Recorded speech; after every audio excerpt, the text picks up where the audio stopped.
Since launching in May 2016, Overwatch has become a phenomenon. As expected, it became a big presence at BlizzCon, the studio's yearly convention that aims to bring fans and developers together to celebrate all things Blizzard. Trusted Reviews was there this year, soaking up all the atmosphere and chatting with fans and developers alike. We also caught up with lead engineer Timothy Ford to discuss new support hero Moira, the passionate community, Blizzard World and all things Overwatch. By Overwatch from Amazon UK. Congratulations on the Moira reveal. She's a very cool hero. Timothy Ford thanks. Yes, she is.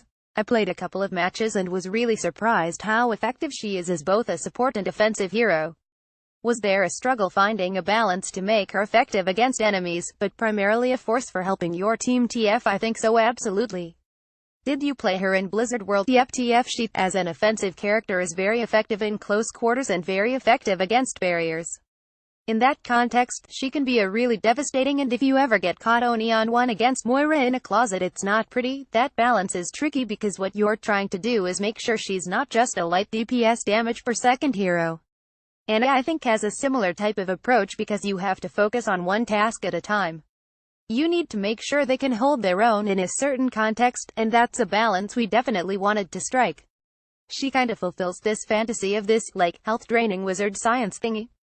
Related Overwatch hero guide. Yeah, she's very wizardy. TF at the same time, we really wanted another support hero, and she has that mobility to get to people who are wounded and use her short-range heal, as well as the ability to do some geometry and figure out how to balance the healing orb to your teammates is important as well. It was fun. She's very yin and yang in that sense. When is the planned release for Moira? TF she's gonna be on PTR public test realm very soon. But for official release we don't have any dates just yet. What factors influence you in balancing a hero upon release? A lot of the time, particularly when Anna was in PTR, she went through a lot of changes. TF she did. Yeah? Do you picture something similar happening with Moira? TF well, see, the way we feel about her internally, we feel like she's in a good spot in terms of fulfilling the fantasy and what niche she fills in the support healer realm. We are not a bunch of bronze and grandmaster players, unfortunately, so we really need to see how she plays on a broad spectrum. Related Hearthstone on Nintendo Switch. I saw immediately after the reveal that fans were digging into her backstory, and there was even some concept art with her all David Bowie'd up. TF oh yeah, which is incredibly cool. TF yes, she invites to David Bowie really quickly, so no surprise there, and some fans, considering the progressive nature of Overwatch, they've been wondering if there is a transgender angle in there with her character. TF nothing we've talked about in any detail. I do love that she's kind of androgynous in terms of her look. We're always trying to make sure heroes look different from one and another.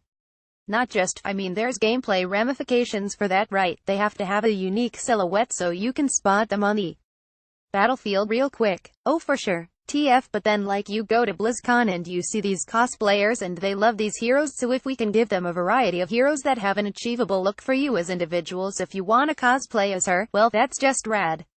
I'm looking forward to the gender bends for Moira. I'm looking forward to the David Bowie. There's gonna be one of those progression in Overwatch is primarily linked to cosmetics, and you earn that through coins, loot boxes. I was wondering if you'd ever considered the idea of weekly challenges for certain heroes. Could a challenge earn you coins to purchase skins through other means? TF that's a really cool idea. Yeah, we talked a long time ago about challenge modes as we approached ship, but we had to scope features, but that's actually a really cool idea. I like that. It seems like something that'd be quite cool, and certainly give me a reason to return to Overwatch beyond all the events. TF so this is a per hero challenge kinda thing? Yeah, that kind of thing. TF that's kinda neat. Yeah? Related best PS4 game seasonal events are really fun. Do you plan to introduce new events or keep revisiting the same ones with new skins and such? TF I don't wanna spoil the surprise. No surprises. TF no I'll keep the surprise. Very recently we unlocked a pretty important piece of technology that allowed us to make game modes much faster. And that kicked off with Halloween last year, but now we've hit our stride where we're able to iterate and experiment with a bunch of game modes at a much faster clip. It's gonna be an exciting year, I think. Definitely. TF and open some doors. If Blizzard World exists in the Overwatch universe, does that mean Jeff Kaplan does too? TF laughs. You know, that's a weird thing because there's nothing in Blizzard World that references Overwatch specifically, but Jeff worked on WoW for a very long time. Yeah, that's in there, and you can't undo the StarCraft stuff. TF yeah, you can't undo that. So, in the Overwatch universe, I don't know what fork in this parallel reality occurred in which Overwatch was created as a game or was something else. I assume Jeff probably went to go retire on some vineyard somewhere. Probably TF he retired from games in 2009 post-Lich King. Related upcoming Xbox One games. One thing I love about Overwatch is the community. Whether it's people writing fanfics, cosplay, fan art and all that stuff. Working on Overwatch, what's it been like releasing a new hero and seeing fans react to it? TF immediately, right? Yeah, TF humbling, I think is the short answer. It's something we can't wrap our heads around. You kinda get a taste of the impact you're having on people's lives when you come to events like BlizzCon. For me, the most rewarding thing is seeing people actually connect through our game. I grasp onto those moments but I'll probably never be able to understand the scope of it. I won't be able to picture 35 million people, the population of California, playing our game. It's never gonna make sense in my brain. It's an incredible number. TF, but what will make sense is this: I have a buddy who's here with his friend and they both play Overwatch. They were friends in school and drifted apart in college, but they're now reconnected through Overwatch, and they live in different counties. And they're here, today, at BlizzCon reconnecting that friendship through the game that me and my friends worked on. That's super rewarding, and means a lot to me. You're bringing people together not just through the game, but personally as well. TF, absolutely, that is great, and that's why I love coming to BlizzCon every year.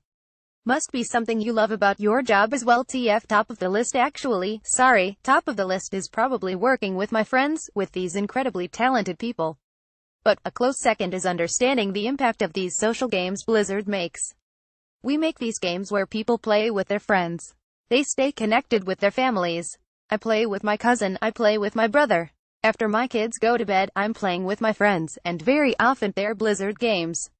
Related Need for Speed Payback review. Where do you see Overwatch going in the future? Recently a job listing appeared for an unannounced project where you required an intense knowledge of the Overwatch universe. TF laughs, so I'm thinking, what could that be? TF, I'm unfamiliar with any job posting of that description. But the Overwatch future in the near term that I can speak to, because past that it gets hazy, is certainly more heroes, more maps, more events, and the Overwatch League. I'm really excited to see how people react to the World Cup and see a lot of the energy our team has put into making this a wonderful spectator experience. That's the next thing on the horizon for us. One last question, who's your favorite Overwatch pairing? TF, favorite Overwatch pairing? Pazzo, right? Shipping, yeah? That one. TF, oh man. Is pairing a British thing? TF, I dunno. Shipping is a term that people younger than I use and I just recently learned it.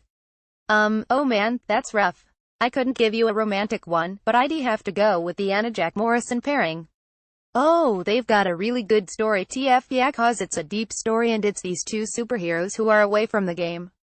Jack is clearly cynical and jaded at this point in time, while Anna is trying to reconnect with her daughter and try to make sense of a world that needs to operate with superheroes that aren't her and Jack. They're outside looking in, but they know what it's like and they know this whole thing has been through. There are very few people on the planet in the Overwatch universe that can relate to each other like Anna and Jack. And Reyes too, except he's gone crazy. They're looking toward a new generation of heroes and they know how all this can go wrong. TF, exactly, they know what loss feels like and they have, obviously, a close relationship with these people cause these are their recruits and, in some cases, their families. Related Call of Duty WW2 review. What's your favorite thing about Overwatch? Let us know on Facebook and Twitter at Trusted Reviews.